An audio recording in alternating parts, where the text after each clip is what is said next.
Je considère que les villes, c'est avant tout des espaces de vie, des espaces donc d'agrégation dans lesquels on va satisfaire des besoins primaires et secondaires pour les hommes et femmes dans un certain territoire, et qu'en conséquence, il est d'abord important d'offrir aux citoyens une qualité de vie, une identité avec un territoire et une amélioration de conditions. Ma ville demain sera-t-elle une ville du tout numérique ? Oui, parce qu'ils sont partout, ces capteurs, dans les réseaux d'infrastructures, dans les rues et surtout dans nos poches, via nos smartphones. La Smart City est bel et bien l'avenir de nos villes. Mais de quelle Smart City parle-t-on ? C'est en 2008 d'ailleurs que pour la première fois depuis l'enclenchement de l'humanisation de la Terre, le nombre d'habitants dans les villes est devenu plus important que le nombre d'habitants dans les campagnes. Ça a été très vite puisque en 1900, il y avait encore à peine 15% d'urbains. Aujourd'hui, c'est 57% et en 2050, ça sera pas loin de 70%. Libre-échange. Ce programme vous est présenté par Olivier Jacquemont, avec Thomas Zerwal, économiste et enseignant-chercheur à l'ESCE, l'École supérieure du commerce extérieur, et également intervenant à l'Université libre de Bruxelles et à l'Université de Lille. En 1960, un tiers de la population était urbaine. En 2023, cette proportion s'élève à 56%, ce qui représente plus de 4,4 milliards d'habitants. Cette tendance devrait se poursuivre pour représenter d'ici 2050 70% de la population mondiale. Cette dynamique urbaine est souvent corrélée à un signe de vitalité économique, de puissance et de rayonnement politique. Mais il est difficile d'occulter les nombreux défis environnementaux et sociaux qui accompagnent ce phénomène massif. D'abord, côté environnemental, la ville consomme de plus en plus de ressources et rejette toujours davantage de déchets. Ensuite, côté social, la ville devient un haut lieu d'inégalité, ce qui concerne aussi bien les pays en développement que les pays développés. Alors, attraction, mais aussi pollution et exclusion, c'est sur ces tensions multiples au cœur de la ville que nous souhaitons aujourd'hui débattre. Bonjour Thomas. Bonjour Olivier. Comme je l'ai dit en introduction, on s'est concentré sur une période récente, 1960-2013, mais si on regarde cette transformation urbaine, il faut remonter beaucoup plus loin. Alors oui, et vous m'engagez là dans une réponse qui sera forcément historique, et je vais devoir convoquer un auteur extrêmement connu qui pourra nous être très utile. Il s'agit de Paul Béroc, et notamment dans un de ses ouvrages qui s'intitule « De Jéricho à Mexico, ville et économie dans l'histoire ». Ouais.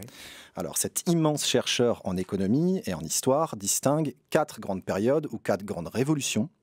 Première révolution, la révolution néolithique. On y invente l'agriculture, donc on va augmenter la production agricole par surface utilisée. Ouais. Et tout ceci n'a de sens que si en face, il y a une population qui absorbe ce surplus.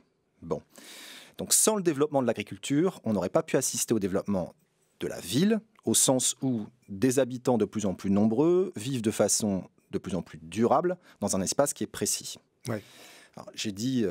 ville, Olivier, j'aurais dû dire avec plus de précision, cité préurbaine. Et je dois aussi signaler qu'évidemment, ça s'étale dans le temps très long. Vous venez de parler, Thomas, de cette première révolution néolithique, mais peut-être serait-il utile de la dater. Alors, nous sommes entre moins 8500 et moins 3500 avant Jésus-Christ.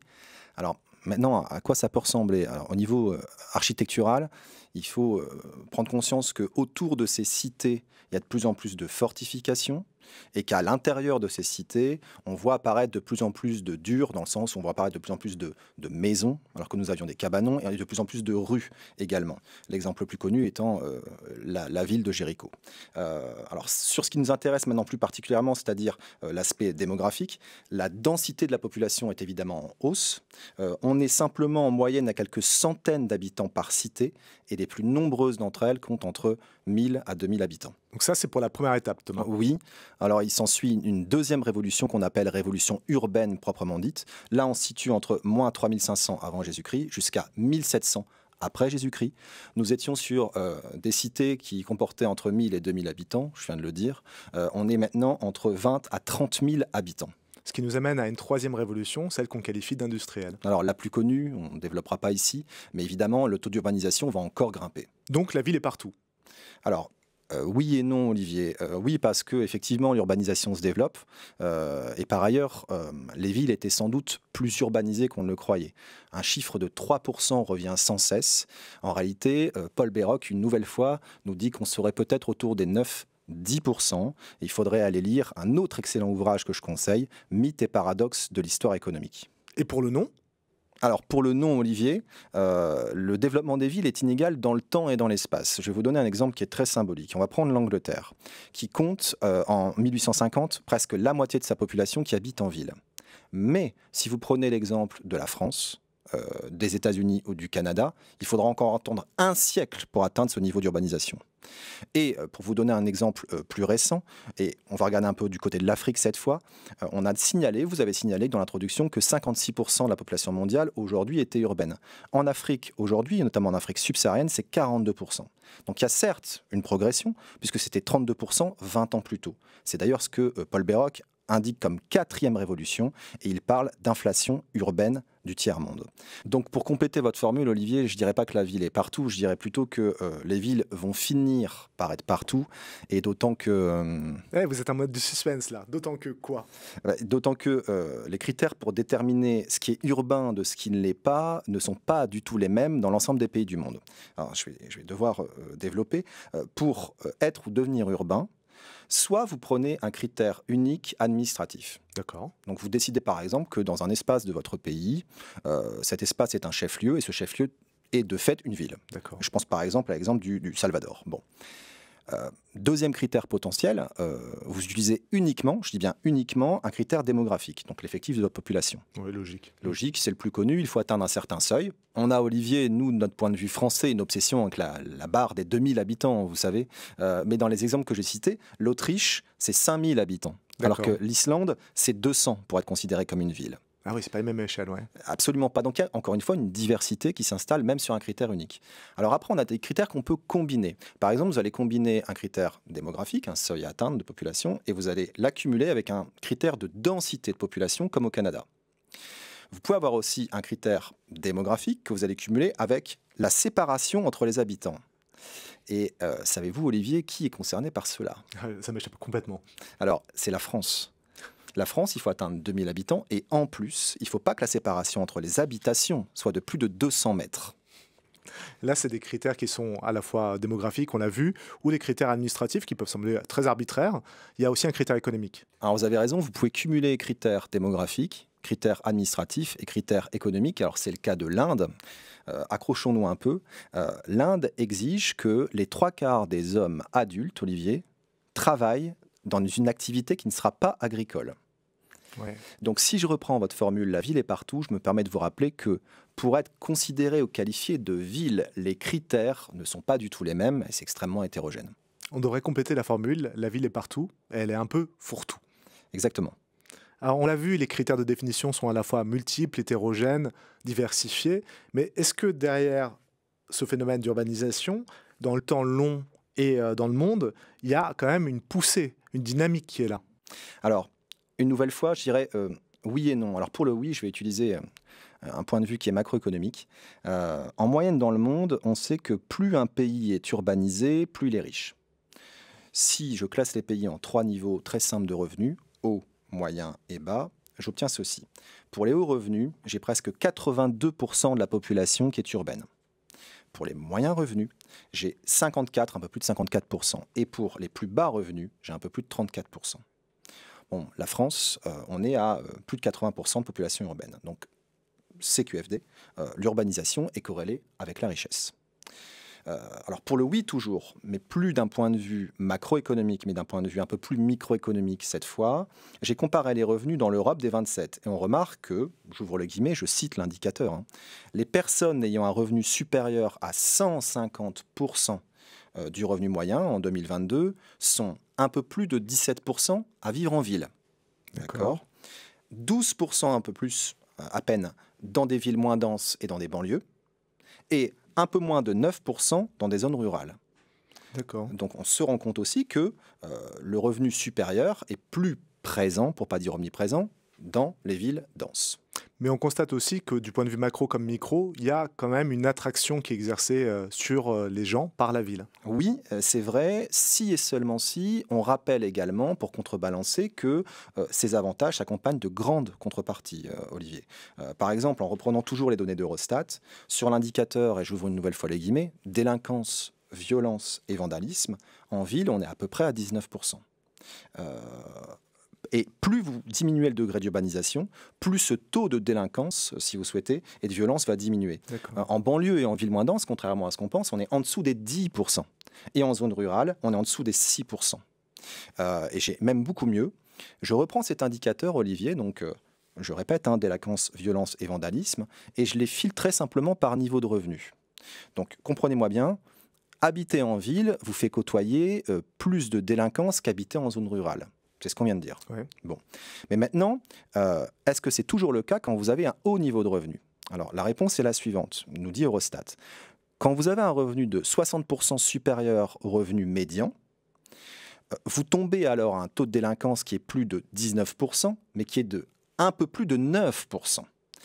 Donc il fait bon vivre en ville, surtout quand on est riche, et surtout dans un pays riche. Vous le dites, Thomas, nous sommes vraiment concentrés sur des pays riches, donc on a un point de vue qui est très occidentalo-centré. Si on se déplace, est-ce que c'est vrai pour les pays qui ont un pouvoir d'achat moindre? Alors, ce serait vraiment une vision très limitée de croire que tous les pays vont finir par se ressembler. Regardons encore une nouvelle fois, si vous le voulez bien, du côté de l'Afrique, et notamment de l'Afrique subsaharienne. Urbanisation ne rime pas du tout avec richesse, au contraire, urbanisation rime avec précarisation. Et la précarisation urbaine concerne même plus de 40% des citadins qui vivent en dessous du seuil de pauvreté. Donc c'est très important aussi de rappeler, Olivier, ce qui se joue en ce moment. Si j'observe les taux de population urbaine les plus importantes qui vivent dans des bidonvilles, les 9 premiers pays sont en Afrique et vous en trouvez un en Asie. Et d'ailleurs, l'ONU estime qu'il faudrait plus de 4 millions de logements supplémentaires qui seraient nécessaires tous les ans pour compenser cela. Mais comme les États ne peuvent pas ou ne veulent pas fournir ces logements, toujours pareil, l'ONU nous avertit qu'on va assister au développement de l'autoconstruction, qu'on va assister à un doublement des bidonvilles qui est prévu entre 2010 et 2030. Donc en fait, ces villes vont grossir encore et encore avec une population qui sera de plus en plus précaire. Vous avez dit quelque chose qui m'interpelle. Pourquoi les États n'investissent-ils pas? Parce que pour eux, de leur point de vue, investir dans ces villes risque d'attirer encore plus de pauvreté.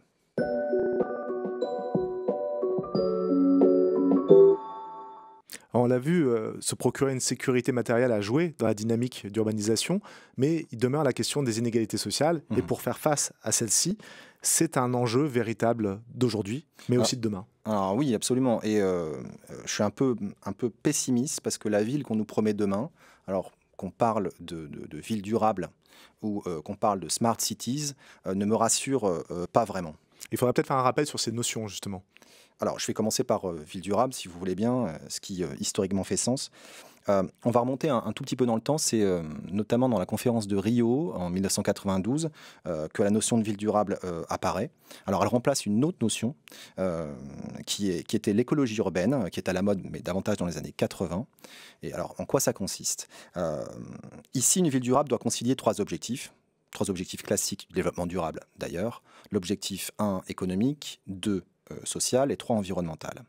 Bon, alors si je reste focalisé sur l'aspect social, il y a quelque chose qui est vraiment intéressant, et je le dis sans aucune ironie, qui apparaît avec cette notion de ville durable, c'est que le mode de gouvernance urbain, ou je le dis de façon un peu moins pompeuse, la façon dont on devrait vivre ensemble, est accentué sur la prise en compte de la participation des citoyens.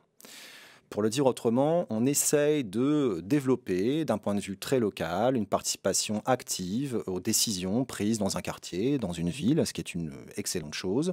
On essaye de développer un esprit communautaire, de s'entraider et, grosso modo, d'augmenter la qualité de vie. Je vois là que des perspectives qui sont réjouissantes. Alors évidemment, oui, qui s'opposera à ça, c'est même excellent. Malheureusement, on se rend compte enquête après enquête, que tous les citoyens ne participent pas à ces réunions et à la prise de décision, et qu'au contraire, et j'en vois notamment un ouvrage intitulé « Le capital dans la cité », Olivier, qui montre qu'il y a plusieurs formes d'éviction, des travailleurs sociaux, des animateurs, des associations et des populations qui sont jugées indésirables pour participer à tous les nouveaux projets. Donc en fait, tout serait décidé plus largement par des techniciens dans les métropoles et pas au niveau local. Mais est-ce que vous n'êtes pas en train de chipoter, Thomas? Parce que l'objectif social du développement durable, c'est avant tout de réduire les inégalités sociales. Alors oui, Olivier, mais le même ouvrage nous rappelle que les nouveaux projets urbains vont avantager notamment les plus favorisés d'entre nous ou les plus créatifs. Ouais, d'accord. Mais j'aimerais quand même un peu insister sur une inégalité qui est un peu moins mise en avant, l'inégalité de genre. Alors, je renvoie à une interview disponible d'Yves Rebaud, qui est chercheur au CNRS, et qui s'intitule, j'ouvre les guillemets, « La ville durable est faite pour les hommes blancs, hétérosexuels, en bonne santé et sans obligation familiale ». Vous imaginez. Alors, ce chercheur nous explique que les budgets publics sont largement consacrés aux hommes et que par conséquent, les équipements, et notamment les équipements sportifs, mais pas que, leur sont réservés. Je souhaite aussi insister sur un autre argument qui est développé par le même chercheur, Yves Rebaud. Parler de ville durable, on le sait bien dans Libre-Échange, c'est aussi parler de mobilité durable. Donc c'est un thème qui est souvent revenu. Et il nous explique que les femmes, en fait, sont exclues des pratiques de mobilité durable, car elles sont, évidemment, j'ouvre les guillemets, obligées de prendre la voiture, puisqu'elles sont, j'ouvre encore les guillemets, obligées de faire les courses, de récupérer les enfants, ou de conduire la famille pour les soins, etc.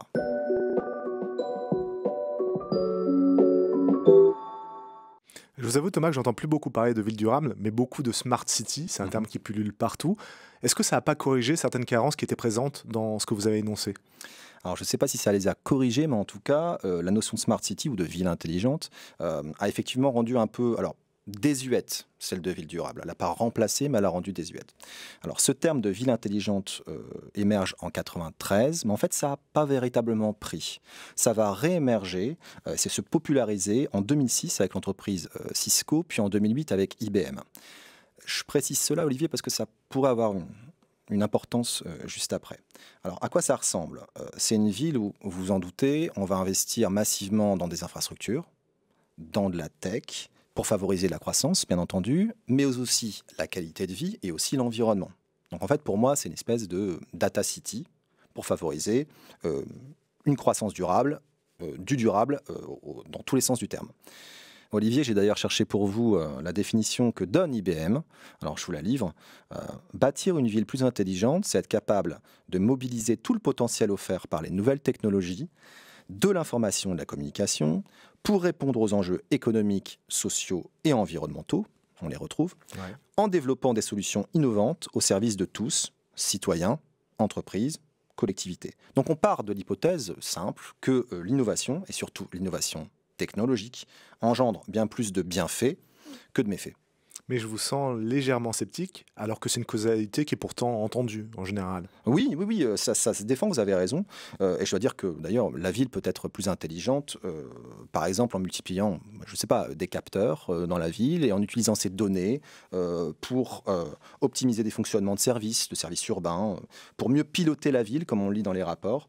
Mais si je reste sur l'aspect social, je suis sceptique et je pourrais me permettre de développer quelques arguments.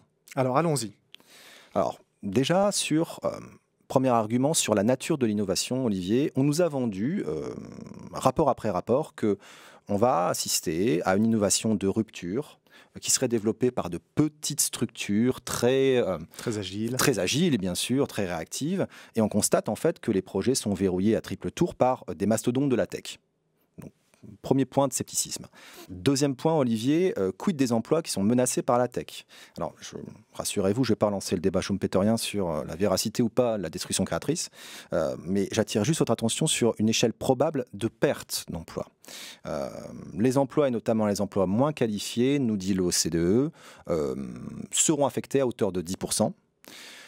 Si on poursuit la littérature sur ce thème qui est extrêmement large, profonde, développée, on se rend compte que certaines études, notamment sur le territoire américain, parlent davantage de 47% d'impact sur l'emploi moins qualifié. Bon, alors ma question est, ces emplois moins qualifiés, perdus, seront-ils compensés par d'autres emplois et qu'on espère de meilleure qualité? C'est l'argument qui est souvent avancé, qui est souvent présenté pour contrer cette idée. Maintenant, j'ai un problème avec ça, puisque quand pensons-nous aux perdants? Et qu'est-ce qu'on en fait des perdants? Je ne crois pas du tout à l'hypothèse de mobilité parfaite entre des emplois qui seraient de nature si différente. Bon, troisième critique, quid de la fracture numérique cette fois? Quand je regarde les chiffres d'Eurostat, vraiment, Olivier, tout va bien dans le meilleur des mondes. Hein. Dans l'UE des 27, en 2022, donc les chiffres les plus récents que j'ai pu trouver, le niveau d'accès des ménages est toujours, peu importe les pays, à plus de 90%. Ouais. Donc, ce qui est honorable, ce qui nous paraît tout à fait logique. Mais je viens de vous faire un énorme écran de fumée, en réalité, car j'ai pris des ménages européens en moyenne, et maintenant je vais faire un double zoom. Je zoome 1 sur des ménages composés de personnes seules. Je suis passé de plus de 90 à chaque fois, et je vais atterrir à 85%. Bon. Et maintenant, je vais zoomer encore sur des ménages, mais les plus pauvres, le premier quartile. Et là, je tombe à 80%, et à moins de 80%. Et quand on creuse encore, l'INSEE, et plus Eurostat cette fois, en France, nous dit que 15% des personnes n'ont pas les compétences pour accéder et utiliser correctement les ressources numériques. Alors 15%, ça parle peut-être pas, ça équivaut quand même à 14 millions de personnes qui souffrent d'illectronisme, hein, donc la contraction entre illettrisme et électronique. Et je répète, on parle de la France, donc ça existe encore. Vous m'apprenez un terme, Thomas, électronisme, je ne l'avais jamais entendu, et on peut établir probablement une corrélation entre cet électronisme et une progression des inégalités sociales. Alors, ça a été montré dans des revues, je pense à une revue prestigieuse, la Harvard Business Review en 2018, donc des articles prouvent ça, mais il y a toute une série aussi d'autres problèmes. Les risques d'augmentation de l'inégalité sociale, ok, mais quid du risque de hacking? On mise tout sur la tech, on va s'attirer les foudres de certains. En tout cas, certains articles nous le montrent. Autre problème, la qualité de l'information. Alors ça va vous rappeler des choses. Qualité de l'information et notamment l'influence des algorithmes dans le choix qu'on fait pour voter. Évidemment, vous voyez de quelle région du monde je veux parler. Et enfin, on pourrait terminer par la surveillance généralisée. On voit des choses qui sont un peu inquiétantes en métropole chinoise. On commence à les voir apparaître en Inde. Donc, est-ce que vraiment on a tous envie de satisfaire les prédictions d'Orwell? Donc, je suis vraiment pas sûr, moi, de mon côté, face à ces arguments, qu'une augmentation des infrastructures numériques puisse résoudre ces points. Et je suis même à peu près persuadé du contraire.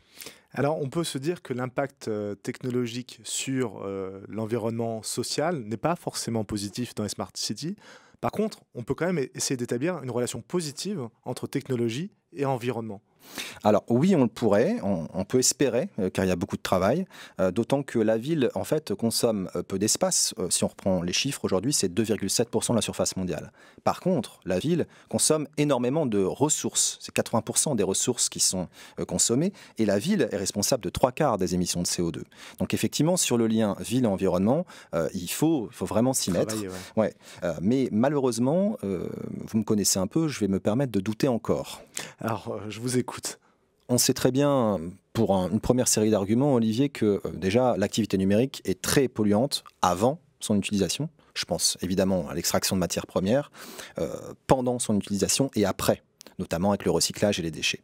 Par exemple, pour nos objets connectés, c'est-à-dire à peu près tout, hein, l'extraction de matières premières est énorme. Alors on va prendre l'exemple symbolique, très connu des smartphones.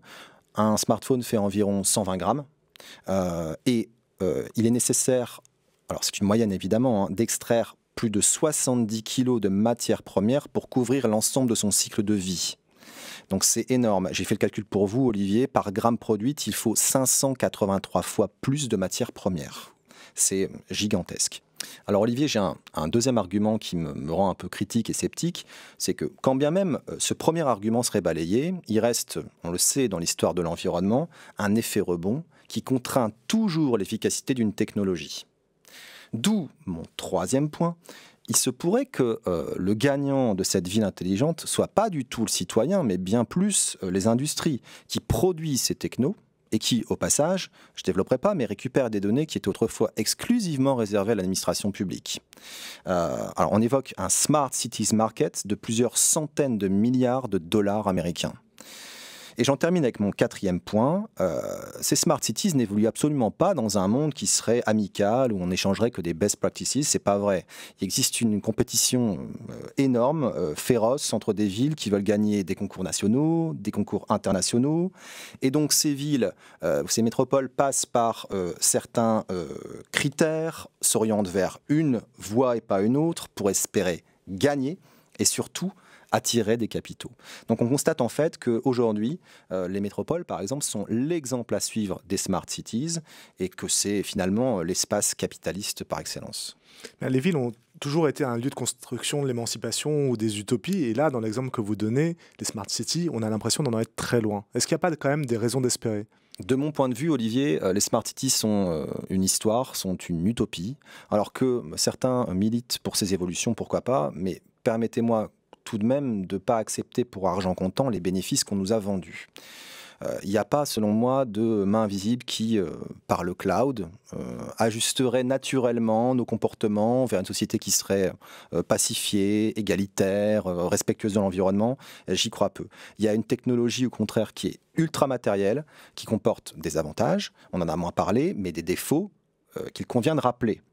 Pour répondre à votre question, Olivier, on peut espérer, bien sûr, mais si et seulement si cette histoire n'est pas la seule histoire à suivre et qu'on nous présente comme la seule histoire à suivre. Et la seule issue. Et la seule issue. Alors, par quel biais on peut espérer maintenant ? Vous savez que j'ai plutôt tendance à croire à la réduction de notre consommation, à la réutilisation de nos objets plutôt qu'en la technologie. Et puis, si vous me permettez quand même un dernier point. On vous écoute, Thomas. La ville est un sujet d'étude qui est passionnant, mais je crois qu'il ne faut pas non plus rester trop focalisé sur la ville en soi. Il faut aussi s'intéresser à ce qui est autour de la ville. Alors, il faut aussi s'intéresser à ses contours, et évidemment parler de la notion de périurbanisation. Alors, je sais qu'un épisode entier serait nécessaire, et même, à mon avis, insuffisant sur la question, mais je vais essayer d'en dire quelques mots et de rester très court en 3 constats, simplement sur le cas français. D'accord, allons-y. Alors, économiquement déjà, il faut rappeler que la périurbanisation est un réservoir de main-d'œuvre pour les métropoles. Donc, les métropoles ne peuvent pas se passer de ces citoyens. Mais où allez-vous mettre cette masse de citoyens dans les nouveaux projets urbains ? C'est simplement une question que je voudrais poser. Deuxième constat, non plus économiquement, mais socialement cette fois. Ce ne sont pas des espaces qui sont égalitaires. Le prix du foncier, comme les nouveaux projets de renouvellement urbain, rejette plus qu'il n'attire. Donc ça renforce encore des aires urbaines qui avoisinent les métropoles. Troisième constat, au niveau environnemental cette fois, les trajets entre ces pavillons périurbains et la métropole ne se résument pas du tout au déplacement domicile-travail. Ça implique des trajets entre les services publics, comme l'éducation, la santé, ça implique des trajets pour les loisirs, qui n'existent pas en périurbain. Ce qui implique que ces trajets sont incompressibles et surtout, ils ne sont pas massifiables en transport en commun, ils ne sont pas non plus partageables entre citoyens. Car les raisons, les motifs de déplacement ne sont pas possibles à cumuler, à mutualiser. Ce n'est pas jouable. Vous allez faire comment pour, par exemple, multiplier et répartir sur le territoire périurbain des écoles, notamment des écoles du supérieur par exemple, des CHU ou encore des salles de concert ou des stades. Donc si ces services-là dont je parle ne peuvent pas venir dans le périurbain, vous allez faire quoi ? Interdire aux périurbains de venir vers eux ? Donc imaginez une ville, alors vous pouvez la qualifier de sûre, frugale, inclusive, intelligente comme vous voulez, sans prendre en compte cette masse de citoyens qui existe et qui vit autour de celle-ci, c'est pas voué à l'échec forcément, mais c'est certainement voué à l'inégalité. Et si j'ai raison, ça serait plus, non pas Smart Cities, mais Darwin Cities. Thomas, vous nous avez mis l'eau à la bouche avec cette périurbanisation que vous avez commencé à développer, mais peut-être qu'elle nécessite un nouveau numéro, donc je vous invite à le prolonger pour un prochain libre-échange. Avec grand plaisir, Olivier. Merci Thomas. Merci Olivier. Ce podcast vous a été proposé par l'ESCE, l'École supérieure du commerce extérieur, et l'IFG, Executive Education.